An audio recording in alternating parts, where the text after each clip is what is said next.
BRS తో ధర్మయుద్ధంలో గెలిచే పరిస్థితి కాంగ్రెస్ బీజేపీలకు లేదని, అందుకే ఎస్ఐఆర్ పేరుతో పార్టీకి చెందిన ఓట్లు తొలగించే ప్రయత్నం జరగొచ్చని కేటీఆర్ అనుమానం వ్యక్తం చేశారు.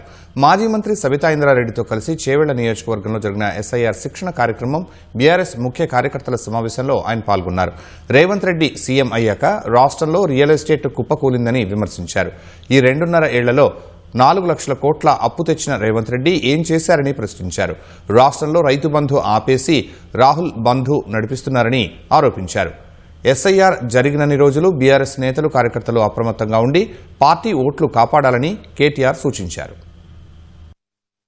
మన పశ్చిమ బెంగాల్లో 95 లక్షల ఓట్లు తీసేసింది. అందులో 27 లక్షల మంది సుప్రీంకోర్టులో ఈ రోజు కూడా కొట్లాడుతున్నారు. కానీ ఈ లోపలనే ఎలక్షన్ ఓడిపోయింది. మమతా బెనర్జీ ఓడిపోయింది. 42 లక్షల ఓట్లతో ఓడిపోయింది ఆమె. బీహార్ అక్కడ అందరూ మొన్న లాలూ ప్రసాద్ యాదవ్ గారి పార్టీ గెలుస్తుంది అనుకున్నారు. అక్కడ కూడా 65 లక్షల ఓట్లు తీసేసింది. ఒక 20-25 లక్షలతో వాళ్ళు కూడా ఓడిపోయినారు. ఇది ఎందుకు డేంజర్ అంటే ఇవాళ మనతో ధర్మయుద్ధంలో గెలిచే పరిస్థితి కాంగ్రెస్ బీజేపీకి తెలంగాణలో లేదు. కానీ వాళ్ళిద్దరు అధికారంలో ఉన్నారు. మన ఓట్లు తీసేస్తారేమో.